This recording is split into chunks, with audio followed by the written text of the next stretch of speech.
네, 안녕하십니까. 한국대학교협의회 사무총장 황홍조입니다. 안녕하십니까. 한국대학신문 정성민 취재부장입니다. 예, 오늘은 저희 한국대학교협의회에서 한국대학신문 정성민 취재부장님을 모시고 대학 기본역량 진단 내년에 시행하게 되는데요. 그 문제하고 또 대학 혁신지원사업비 문제를 같이 논의해 보도록 하는 자리를 가졌습니다.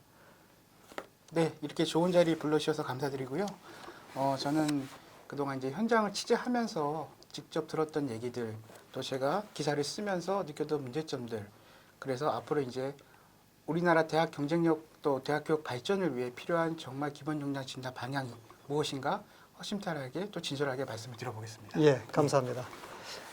지금 대학들이 코로나19로 인해서 굉장히 어려운 처지에 놓여 있고요. 학생들은 이제 온라인 수업에 대한 그 불만족 이런 것을 가지고 이제 등록금 반환 요구도 있고 참 대학이 이제 사면 초과 상태에 놓여 있습니다.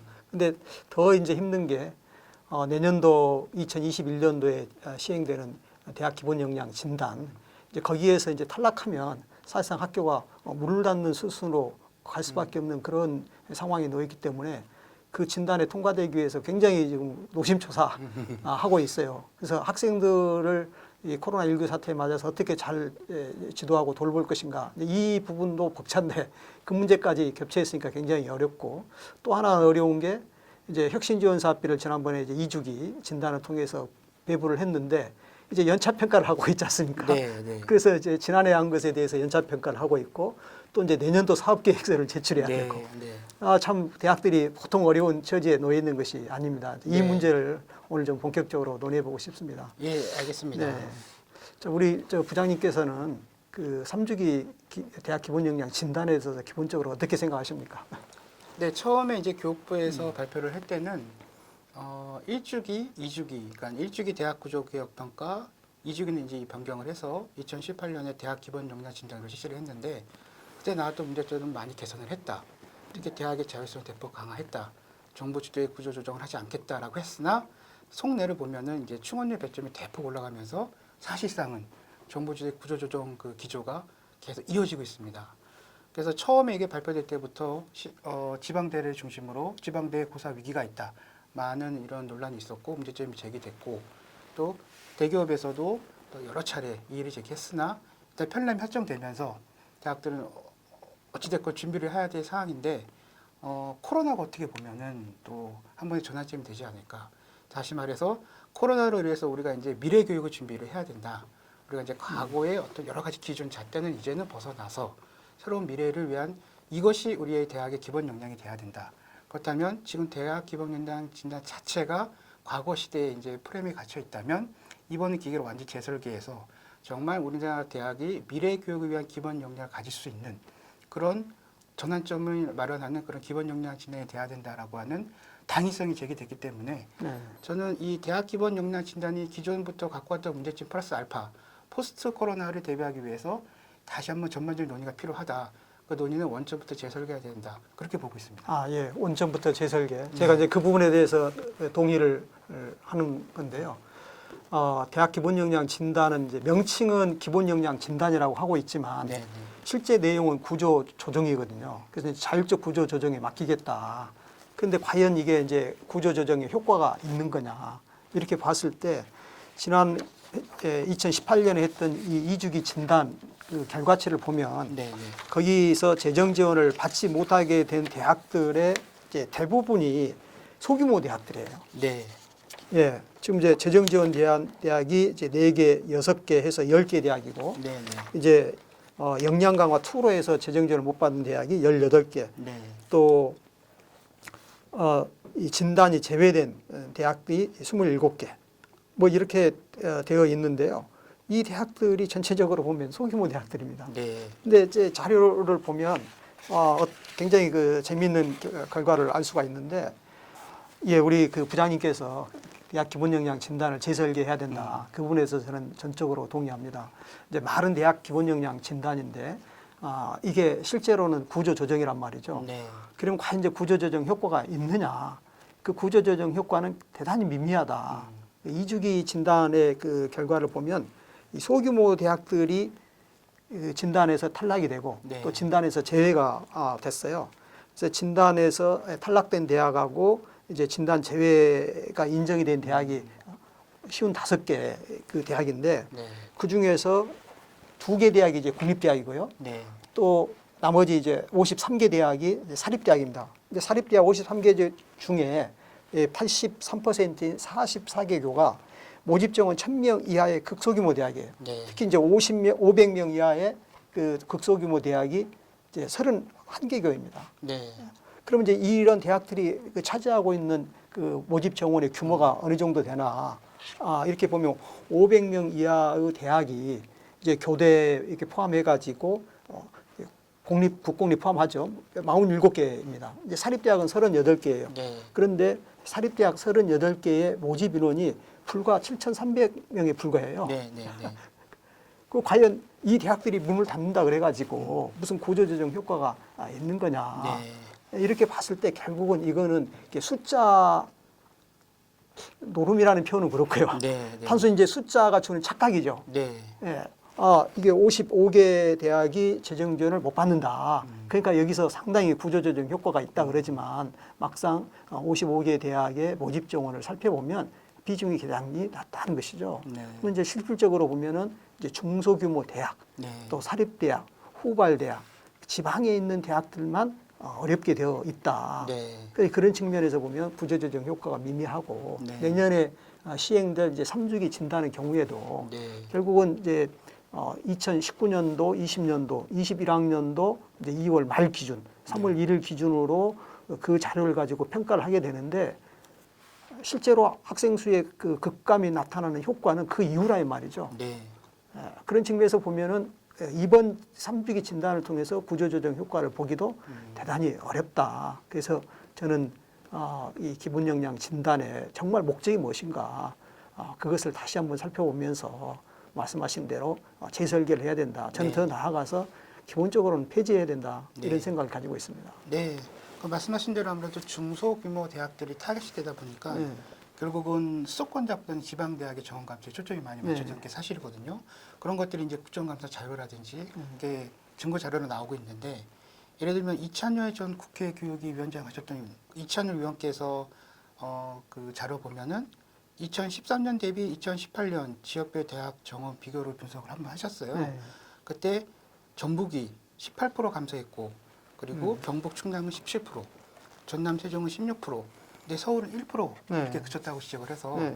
결국 지금 이런 프레임의 이런 패러다임의 구조조정 목적의 대학 기본 역량 정당은 계속 지방 대학을 어렵게 할 것이다. 네. 그런데 지방 대학이 사실 어려운 것은 어떤 서울 수도권 대학들보다 기본적으로 못하다기보다는 일단 지역적 불리함이 있기 때문에 그렇죠. 인서울 현상이 심화되고 있고 기본적인 그런 한계를 갖고 간 상황에서는 일단 공평한 폐유한 그런 진단도 아니다. 그런 지적도 충분히 가능합니다. 예. 사실 이제 학생 수 감소로 인해서 우리가 그 수도권 대학이 아닌 이제 지방 대학이 그 어려움을 겪을 것이다. 네. 이건 우리가 이제 일반적으로 인정할 수밖에 이제 없는 구조인 것 네. 같아요. 그래서 네. 이제 지방 대학에서는 이 수도권 대학의 정원의 모집 이거를 없애달라. 네. 그러면 그에 해당되는 숫자만큼은 이제 지방 대학으로 이렇게 학생들이 선택하지 않겠느냐. 네. 이런 요구들이 있지만 또 이제 그 부분은 이제 수도권 대학 입장에서는 지금 이제 정부가 계속 등록금 동결하는 기조 하에서 보면 수도권 대학들도 이제 재정상의 어려운 문제가 있는 네. 것이죠. 네. 그래서 이게 수도권 대학과 지방 대학이 어떻게 이제 윈윈할 수 있겠느냐. 그러면 저는 이제 그 지방 대학들이 불가피하게 이 정원이 입학 정원이 이제 줄어드는 네. 그런 상황을 맞이하되 네. 이 지방 대학의 경쟁력을 수도권 대학 못지않게 키워주는 거 이게 더 중요한 것이 아니냐 이런 생각을 좀 해보거든요. 네. 그런 측면에서 보면은 이제 기본 역량 진단과 여기에 따른 대학 혁신 지원 사업비는 지방 대학을 좀 키워주는 지방 대학이 그 제 역량을 발휘할 수 있도록 도와주는 그런 것이 돼야 되지 않느냐 이런 생각을 좀 해봅니다. 거기에 대해서는 혹시 어떻게 생각하십니까? 네, 100% 공감합니다. 네. 그 지방에 있는 대학들이 그 지자체와 연계 협력을 해서 잘 돼야 네. 그 지역이 살고 또 지역 경제가 살면서 또 지역 인재들이 수도권에 유치되지 않고 네. 계속 지역으로 흡수되면서 지역을 발전시키는 이런 선순환 구조를 갈 수 있기 때문에 정부 차원에서 이제 지방 대학을 배려하고 키우는 정책을 가되 또 지자체와 협력하는 방법 대신 그러기 위해서는 지방 대가 가장 어려움을 겪고 있는 이 평가란 부분, 그렇죠. 수도권 대학들하고 어쩔 수 없이 경쟁을 해야 되지 않겠습니까? 2021년 대학 기본 역량 진단에서는 교육부가 이제 권역별 많은 배려를 했다고 하지만 어차피 권역별 내에서 또 상대 평가를 하기 때문에 그렇죠. 또 그들만의 경쟁이 될 것이고, 그러나 보면 전체적으로는 결국 수도권 대 지방의 싸움이 계속될 수밖에 없는 구조이기 때문에 지방들의 배려를 위하면 가장 중요한 게 평가나 이런 지표 같은 것들이 획일화되면 안 된다. 네네. 수도권의 대학들과 경쟁할 그 자체가 어떻게 보면은 잘못된 이제 기준일 수도 있고, 그래서 지방대는 지방대를 배려한 철저한 지방대만의 별도의 평가라든지 기준이 필요하다. 그렇게 보고 있습니다. 예, 예. 사실 이제 저희 대학교육협의회에서는 지난 해 12월 4일 날 전국 대학 총장님들 거의 160여 개 대학 총장님들의 동의를 얻어서 네. 그 기본 역량 진단을 이제 완전 개편해야 된다 이렇게 이제 건의를 했어요. 그런데 거기에 대해서 지금 현재 교육부의 반응은 기본 역량 진단을 이제 연기하거나 그 틀을 완전히 바꾸는 것은 불가능하다. 네. 이제 이런 얘기를 하고 있는데 이제 저희 대학교육협의회에서 생각은 충분히 가능하다 이렇게 생각합니다. 그러니까 이 대학 기본 역량 진단의 목적을 뭘로 할 것이냐. 적어도 저는 이게 이제 굉장히 단순하게 접근할 필요가 있다.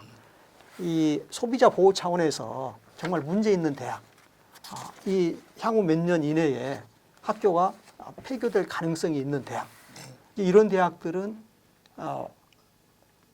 재정 지원 제한 대학으로 해가지고 지원을 하지 않되 나머지 대학은 학생 수 기준으로 지원을 하면 된다. 이런 생각을 하게 되거든요. 왜냐하면 현재 상대평가에 의해서 기본적으로 지난 2주기에서는 학교 수의 64%에 해당되는 학교만 이제 재정 지원을 받았단 말이죠. 그러면 거기에 있는 학생들은 그 지원의 혜택을 받는데 이제 탈락대학 학생들은 혜택을 못 받아요. 네.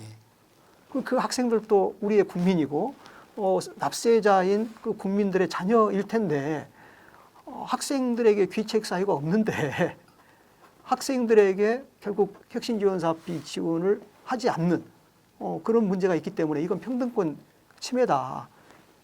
합리적 이유 없는 차별이다. 이렇게 보여지거든요. 네. 그래서 이 재정지원 제한대학에 대해서 지원하지 않는 것은 소비자 보호 측면이 있다 이 말이죠. 그것은 국가의 또 책무이기도 합니다. 그래서 그 부분은 우리가 인정하지만 그런 대학이 아닌 나머지 대학에 대해서는 학생 수를 기준으로 해서 또 필요하다 그러면 이제 등록금 수준 뭐 이런 것들을 고려해 가지고 일반 배분을 하자. 그래서 거기에 그 해당되는 대학의 학생들이 다 같이 수혜를 받을 수 있도록 하자. 이렇게 이제 주장을 하고 건의를 했습니다. 근데 이것이 실제로 좀 교육부에서 용단을 내려서 수용을 해줬으면 좋겠다. 이런 생각을 가지고 있습니다. 네, 결국은 이제 학생 수가 감소하면 학습 수요자가 선택하는 이제 시대가 반드시 올 수밖에 없습니다. 과거에는 이제 학력 인구가 많았을 때는 대학들이 뭐 가만히 있어도 학생들이 온다는 뭐 그런 속소도 있지 않았습니까? 근데 지금은 학생들한테 선택받지 않으면 도태되기 때문에 대학 스스로가 구조조정이라든지 그 자기 개혁, 경쟁력 강화를 할 수밖에 없고, 그리고 정부가 할 일은 대학이 그렇게 스스로 이제 경쟁력을 강화하고 구조개혁을 하고 체제를 개설하는 부분을 지원하는 역할, 이것이 중요하다고 봅니다. 왜냐하면 문재인 정부가 지금 표방하는 게 모든 아이는 우리의 아이다라는 교육정책 표가 있는데, 이 아이는 결국 학생인데 대부분 초중고라든지 어린 학생들을 위주로 하지만 대학에는 향후 이제 이 사회와 국가를 이끌어갈 대학생이라고 하는 아주 중요한 집단이 있습니다. 이 대학생은 대학에서 좋은 교육을 받아서 사회에 나가야 좋은 인재가 될 수 있고, 그렇기 때문에 정부는 대학 교육도 이 아이들이 책임있는 개념에서 그렇게 어떤 대학을 통제하고 간섭하기보다는 대학들이 우수한 인재, 우수한 학생을 양성한다는 그 기본 목적에 충실할 수 있도록 여기에 포커스를 맞추고 이제 평가를 하든 재정 지원을 하든 또 규제 개혁을 하든 이 학생 중심이 그런 사고가 이 대학에도 적용될 것으로 봅니다.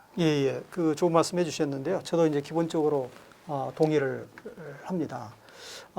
이 구조개혁을 지지하시는 분들의 말씀을 이제 들어보면 학생 수는 줄어들고 있는데 대학이 너무 많다.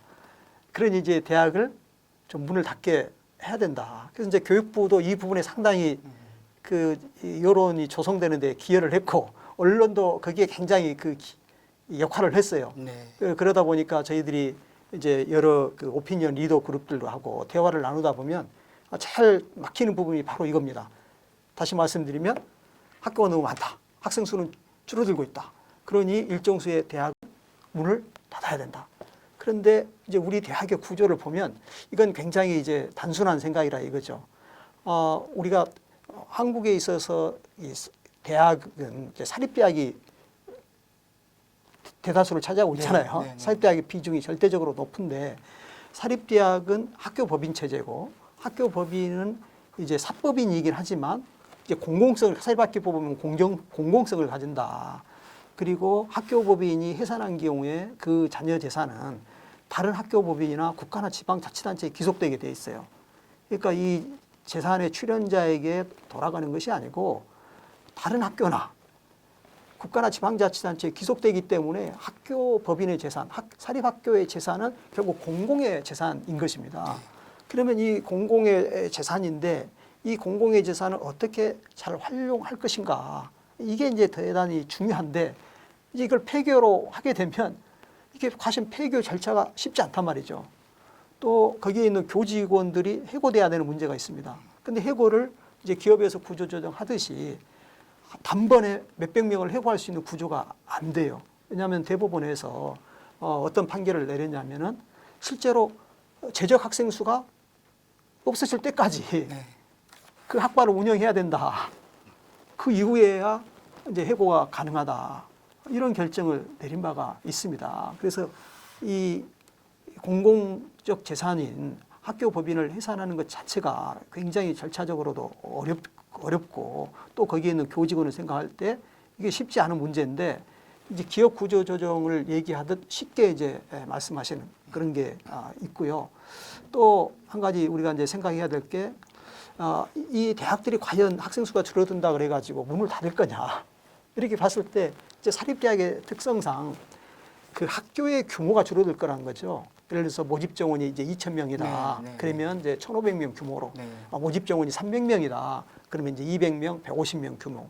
근데 100명 이하 대학들도 있어요. 네. 모집 정원이 100명이다. 그러면 그 대학은 70명, 80명 뭐 이런 식으로 학교 내에서 구조 조정이 이루어지지 학교 자체가 문을 닫게 되는 구조로는 가지 않을 거다. 저희는 그렇게 보고 있는데 네. 이제 이 부분에서 굉장히 그 인식의 차이가 있고 네. 이거를 설득시키는데 굉장히 어려움을 겪고 있습니다. 네. 그 부분에 대해서는 혹시 우리 정성민 부장님께서는 어떻게 생각하십니까? 네, 그거는 저도 충분히 공감하고 있습니다. 네. 굉장히 어려운 문제고, 뭐 기업 하나가 이렇게 부실한 기업이 정리되는 그런 개념이 아니기 때문에 네. 교육기관이기 때문에 그리고 이제 학생들은 사실은 만약에 폐교가 된다 그러면은 인근 더 대학으로 편입할 수 있기 때문에 학생들은 뭐 크게 학습감 침해 우려는 없을 수도 있습니다. 네. 다만 이제 거기 이제 교직원분들 그분들의 이제 권익도 보호해야 되는 의무가 있기 때문에 그래서 여기서 이제 찾는 것이 이제 지자체와의 협력이 여기서 네, 필요하지 예, 예. 않을까 생각을 합니다. 폐교가 됐을 때 그 폐교 부지 그 건물을 어떻게 활용할 것인가 그 부분에서 이제 총장님께서 많은 연구를 하신 걸로 제가 알고 있고 또 저희도 한번 기획사 다룬 적이 있고 근데 폐교가 이제 이게 어쩔 수 없는 불가피한 상황이라면은 이거는 정부와 지자체가 적극적으로 그 대안을 찾고 모색을 하고 그래서 이 폐교 대학을 적극적으로 활용할 수 있는 평생 교육 기관이라든지 그렇게 활용할 수 있는 방안 이런 모색이 이제는 좀 적극적으로 일어나야 되리라고 봅니다. 네, 그 부분에서는 이제 우리 부장님도 약간 이제 혼동이 좀 있으실 것 같은데요. 네. 그러니까 제가 아까 말씀드리겠던 것은 폐교는 사실상 어렵다, 쉽지 않다. 근데 학과 대학 내에 이제 구조 조정이 일어나고 그러다 보면은 이제 대학 내에서 여유 공간이 생기는 거죠. 네, 모집 네, 정원이 이제 2,000명이었던 대학이 1,500명으로 줄이게 되면 그 500명, 이제 그 4년 편제로 하면은 이제 5, 4, 20이니까 2,000명 규모의 학교 시설이 여유가 생기는 거죠. 네, 네. 그러면 이제 이 시설을 어떻게 활용할 건가? 이 부분이 이제 우리 부장이 말씀하신 것처럼 네, 네. 이제 지자체하고 또 지역사회하고 협력해서 이 공간을 잘 활용하는 것이 중요하다. 근데 폐교 대학이 그러면 전혀 없을 건가? 이제 저는 폐교 대학이 몇 개는 나온다고 봅니다. 그럼 어떤 대학들이 이제 폐교가 될 것인가? 그 폐교될 대학들은 입지에서 일단 불리한 입지였어요. 그러니까 대도시나 중소도시의 도심지 학교가 입지하지 않고 학생들의 통학이 아주 불편한 그 원거리에 있다는 것이죠. 그럼 그런 대학들이 일차적으로는 이제 폐교의 위험성에 놓여 있고, 또 폐교 위험성에 놓여 있는 대학들은 이제 학교 자체가 분규가 있어요. 네. 설립 경영자의 경영상의 비리로 이제 학교의 재산을 횡령했다, 이용했다. 그래서 학교로서 도무지 이제 기능하기 어려운 이 대학들. 그럼 이제 이 대학들이 지금 몇 개나 될까 했을 때 지금 우리 문재인 정부가 그 사학개혁을 적극적으로 하고 있지 않습니까? 네, 네. 그러니까 이제 사학의 비리가 과거처럼 그렇게 쉽게 발생하기 어려운 구조예요. 그래서 적어도 이 사립대학이 건전 경영을 한다, 비리 경영을 하지 않고 법을 준수해서 또 학생들과 교직원들과 그 참여와 소통을 통해서 건전 경영을 한다면 그 대학들은 저는 문을 닫지 않을 거다. 네. 그래서 문을 닫게 될 대학들은 이제 오지에 있는 대학들이다. 그래서 그러면 이제 그 오지에 있는 대학들의 경우에 재산 가치가 과연 있는가? 근데 제가 한양대학교 소변교수 생활을 좀 했었거든요. 그래서 2010년도에 사립대학 출구 경로 다각화 방안 연구를 했습니다. 네. 이제 그 연구를 하면서 지방에 있는 대학, 전문대학을 거의 이제 80여 개를 제가 직접 현장을 가봤어요. 현장을 가봤는데 문을 닫게 될 대학들은 딱 보면 압니다. 일단 입지에서 아까 말씀드린 그런 불리함이 있어요. 그리고 교사, 학교 건물이죠. 학교 건물이 학교도 같지가 않아요. 그러면 이런 대학들이 이제 문을 닫게 될 것인데 결국은 해야 될 일이 뭐냐면 원상복구입니다. 네. 그렇기 때문에 비용이 더 들어요. 건물 철거하고 거기 학교 부지로 되어 있던 것을 이제 자연 상태로 돌려줘야 돼. 이 비용이 더 드는. 그래서 이 폐교로 인해서 어떤 재산상의 뭐랄까 여유 자원이 생긴다. 이거는 저는 이제 기대하기가 굉장히 어렵다고 보고요. 또 학교의 이제 입지 문제와 관련해 가지고 건전한 대학입니다. 그런데 학교 입지를 이런 도심에서 좀 먼 곳에 불가피하게 이렇게 선택한 학교들이 있어요. 네. 그러면 저는 이제 이런 대학들에 대해서 어떻게 해야 된다고 생각하느냐. 이제 저희들은 이제 발상의 전환을 해서 빌딩형 캠퍼스를 허용할 필요가 있다. 건전대학인데도 위치 때문에 어려움을 겪고 있다 이 말이죠. 제가 그 강원권에 있는 모 대학을 방문을 했어요. 그런데 그 대학이 굉장히 시설을 잘 해놨습니다. 그리고 그게 설치된 학과들이 굉장히 충원이 잘 된 학과예요. 학생들한테 인기가 높은 학과예요. 그런데 학생들 통학이 좀 불편한 겁니다.